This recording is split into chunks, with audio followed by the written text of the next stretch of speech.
Hello everyone, welcome back to the channel. This is the Crypto Slayer. Today we're going to be talking about the Stellar Lumens and Ripple agenda. This is literally like the part 3 of this. This is not a series, but I'm just going to put it out there that I've made 2 videos before this. So these videos are kind of cumulative, so you're supposed to like watch them all to really get a sense of what's going on. $69 billion pension funds considering allocating capital to the crypto space. We know that the cryptocurrency space overall is a $2.4 trillion market. So they're obviously not that large in terms of assets and, assets under management. They're really, really small. I mean, they're 5th largest in Australia, and in the US, that's 69 billion is nothing, like this is nothing literally. So if they're even going to get a 5 to 10% exposure into the crypto space, out of that $69 billion that they're worth, 3.4 billion is what you could expect with a 5% exposure, and 7 billion around there with a 10% exposure of them being able to get into crypto and only investing a very conservative amount, in my opinion. So clearly that's a drop in the bucket. It's not really going to change anything unless other pension funds like this or larger ones follow suit and do the same thing. This is the INATBA, the famous international something. I wish I knew the actual definition of this, but we actually have seen this a lot from the Interledger protocol family and the ISO 20022 ecosystem. So an INATBA founding member is Stellar. It's connected to IBM, but it's IBM with SAP, Consensus, Accenture, IOTA, and Ripple. And if you want proof for that, this is the famous video by Brad Garlinghouse. This is on the official Ripple channel. Ripple supports INATBA as a founding member, and IBM joins new Global Blockchain Association, INATBA. So this is IBM Blockchain, their official YouTube channel. So that's proof that they are members of the INATBA organization. This is from Europe, I believe, but the members include Quant, and it's not just Quant. So just similar to like the Hyperledger, they're trying to bring forth a lot of innovation and interoperability to take place in this space, as well as just educating everyone about blockchain technology and what it's going to do, what the problems that it's going to solve. You got Algorand here, which is a very good pick. You also have there's a lot of organizations here that I'm just going to skip over because they're not really that relevant. But you're gonna see some names you guys recognize. Of course, you got Energy Web Token. You need that there. I mean, that's essential. You got the Warda wallet in here. You also have something called HODL. I'm surprised there's an actual organization called, or a company called HODL. That's funny. Sounds really unprofessional because it's just an acronym for hold on for dear life, type shit. But IOTA Foundation is here. It's an ISO token, and it's part of the ISO Interledger family as well. You also have Ledger, which is a very solid cold storage wallet in my opinion. Decent is also good if we're talking about those places where you can store your cryptos. But Morpheus Network is here. Polymath, I know you guys recognize that. Mobi is a Hyperledger member. If you guys go to their members, you can recognize that. R3 is here, and SAP is also here as well.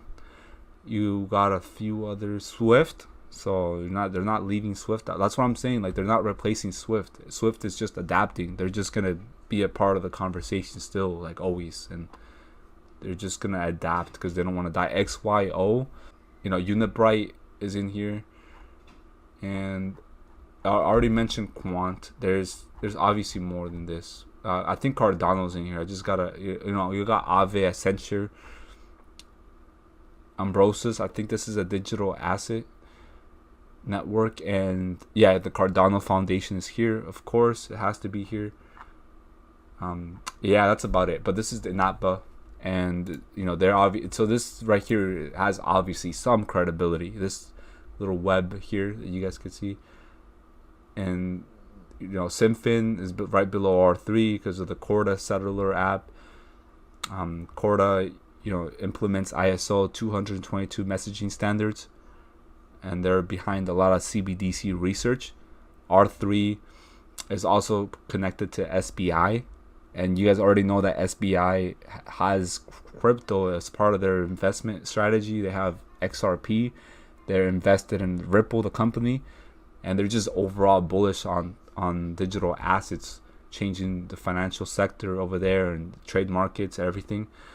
You got, and here, other than just the ones that I mentioned already, like Consensus, SAP, Accenture, IBM is very close together with Stellar. So this is where we get that idea that IBM and Stellar are basically like working together with the Hyperledger fabric to bring about all this, cross-border payments, remittances, CBDC development, all that. That's what they got going on. They're like interchangeable essentially. But IBM, of course, they're a part of INATBA. So yeah, and this is the DC FinTech Week featured speaker. So this is from the Bank of International Settlements, the BIS. What does it take to get on here, man? You got the founder and CEO of Consensus, the chairman of the FDIC, which is the Federal Deposit Insurance Corporation. They regulate banking and insurance. You got chairman, CEO of Visa. Visa, I think, is also Hyperledger and ISO. I'm not sure if it's Hyperledger, but I know it's ISO. And then you got U.S. Department of Treasury. You got Nellie Ling, president CEO of PayPal. You got the first deputy government central bank of Sweden. You got other central banks like the Eastern Caribbean Central Bank. You got Bank of Israel governor here, and then there's someone from the Bank of International Settlements, as it should be, and you got other names here. You got Gary Gensler here, the chairman of the U.S. Securities and Exchange Commission. Kristina Georgieva, so managing director at International Monetary Fund. So these are the big names right here, guys, that you guys need to pay attention to. So you got Gary Gensler, U.S. regulator. You got the IMF, and then you got the BIS, and then you got Brad Garlinghouse from Ripple. These are the main ones. And then you got Caitlin Long as well, obviously. And then there's a few others that I want to make mention of. Actually, that's it. Yeah, but what does it take to get on here? And then Bradley Garlinghouse is in here. So I mean, this just goes to show, man, how important Ripple is going to be in the new financial system. And obviously Ripple is still, in my opinion, I think they're working together with Stellar. It's just they're not publicly like on good terms, but privately I think they have deals and stuff going on. They still got things that they're working on, like some theories suggest. I want to show you guys something right now, because I think that Instagram and the community for cryptocurrencies here is very undervalued. I don't think people really go here, but shout out to XRP Crypto Wolf, but he shared this picture right here. It said XLM and Ripple co-founder Jed McCaleb has not sold any XRP since September 1st. But why? Does he know something that we don't? So remember that Ripple's goal is still to make XRP the world's reserve digital currency, and Ripple Net customers can use XRP to bridge two currencies in as little as 3 seconds, ensuring payments are quickly sent and received in local currency on either side of a transaction. And Goldman Sachs demands level playing field for digital currency. We know that not that much happens in this space without JP Morgan and Goldman Sachs having their way, so this is very interesting, guys, what's going on. Ripple transferred 33.8 million XRP to Huobi Global in the past 2 weeks after allocating 100 million XRP for it. Who knows? What are they planning with this? My guess is as good as yours, really. I have to go on this tweet right here. Shout out to XRP, Owl, or King Solomon. But if you weren't aware, HBAR future-proofs the future-proofed. Quant is the OS, or the operating system, because of the overledger. XRP, and I'm willing to add the XLM, are also the value bridges, guys, of the new financial system. Flare is the Phoenix. ALBT is the legacy connector. Casper is Ethereum, but with utility. Dot or Polkadot is the interim. Vector Space and Singularity AI are the AI. Smart MFG and Latex are the IoT. Also IOTA and others, obviously. So FRB Services tweeted out saying that the Federal Reserve Board seeks public comment regarding a revised ISO 20022 migration plan for the FedWire fund service. Provide feedback on the new single-day implementation strategy by January 4th, 2022. So this right here is just a notice that we can give our own opinion and comments. If nothing changes, we will get this same-day implementation take place, guys, by the end of this year. Some people are saying that this is not going to have an impact on the price of the tokens or the underlying assets that are compliant with these standards, but I think it could. I think it definitely could have an impact. Maybe not overnight, but over time through usage, through the value just being transacted through these ledgers. It could have an impact on the price due to supply and demand, simply just on that. And I also think that Stellar is going to be implementing it for sure. They're implementing their token as part of their strategic partnership with MoneyGram, and this is essentially to be able to issue USDC stable coins on their ledger, because it's a lot more efficient than with Ethereum. And they're in connection with Circle when they're doing this, but the United Texas Bank will serve as a settlement bank between Circle and MoneyGram. That's what the director of the United Texas Bank said, and they are pleased to play an integral part in completing the settlement process by working on this first-of-a-kind direct USDC to USD settlement within a bank regulatory framework. They're going to do this, and they're going to be playing by the rules. So the partnership is scheduled to go live in select markets in 2021, with further international rollout planned in 2022.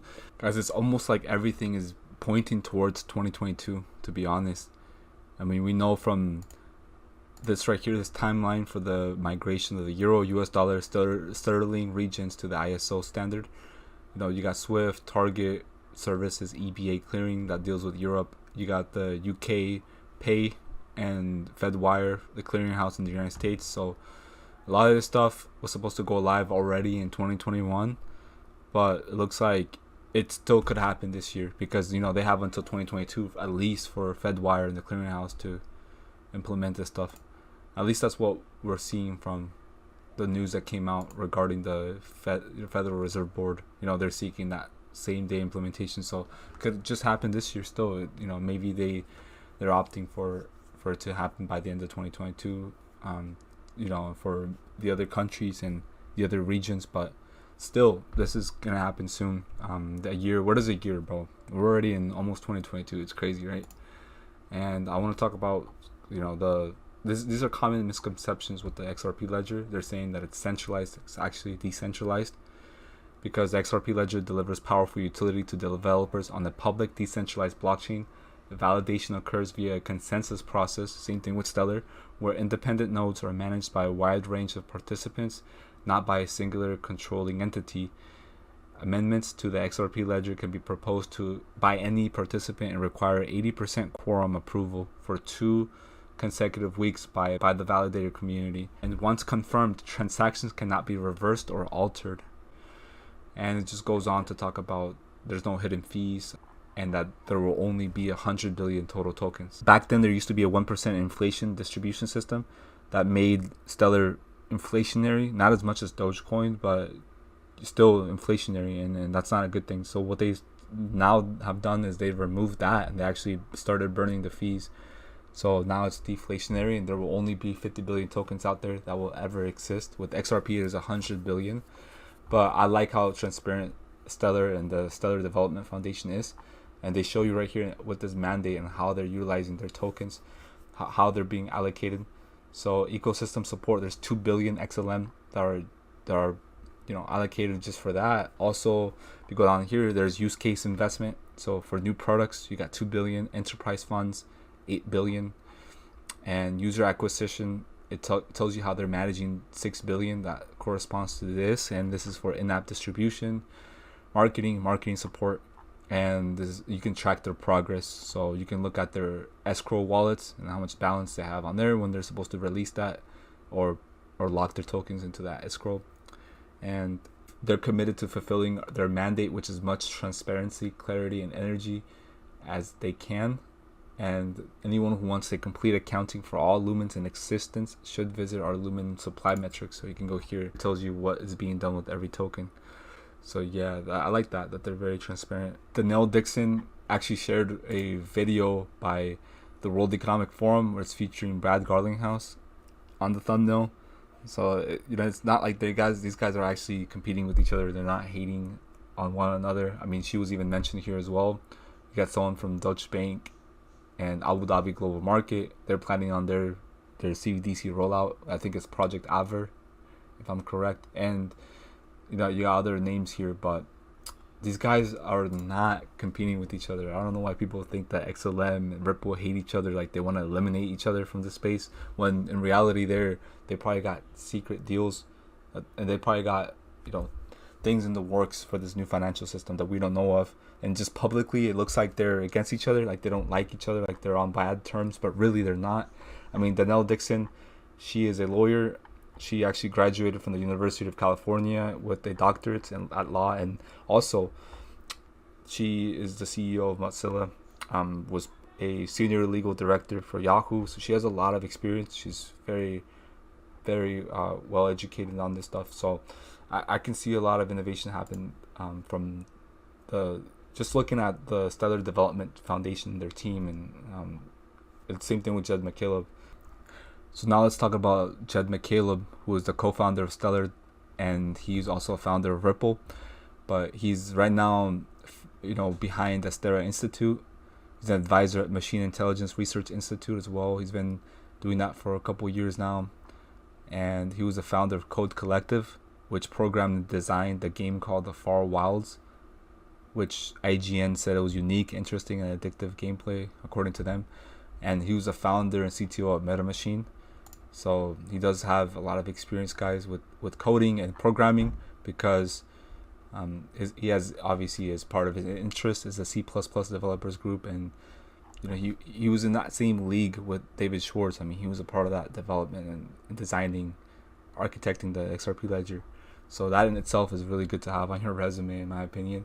But Brad Garlinghouse, he has an MBA from Harvard Business School from 1997, and then after that he started working with a lot of companies during the .com era. You got BuzzDev at Home Network, general partner at Ventures, CEO at Dialpad for a year, and then he actually worked as the SVP Communications for Community and Front Doors at Yahoo, senior advisor at Silver Lake, and he was the president of AOL in 2009 to 2011. This was after the housing market crash, and he was the CEO of Hightail, formerly Usendit. So he does have a lot of experience, you know, being a leader in technology. Board member of Ancestry.com for 3 years, board member at Tonic Health for 5 years, board member at Animoto, and now obviously CEO since 2017 at Ripple. And he's been working there for the past 6 years, almost going on to 7 years. And one thing I want to highlight that not that many people really mention is that if you look at their LinkedIns, you look at that he worked at Yahoo at the same time that Danielle Dixon, who was obviously the CEO of Stellar, they worked at Yahoo during that same time frame. Like, she was a senior legal director at Yahoo from February 2007 to February 2010. So they have to have met each other, because he was the SVP of communications up until August 2008. So they had to have been that overlap where they probably met, and what a small world, you know, to think about all this. And now that they're CEOs at what people think are competing fintechs or companies, it's crazy how this works. So yeah, I hope you all enjoyed this video, man, and if you did, definitely leave a like. Also comment if you have any suggestions for future uploads and what you want me to post next. Let me know for sure. I'll get to it as soon as possible. Subscribe to my channel if you are new. This has been the Crypto Slayer. I love you guys. I'll see you all later. I'm out.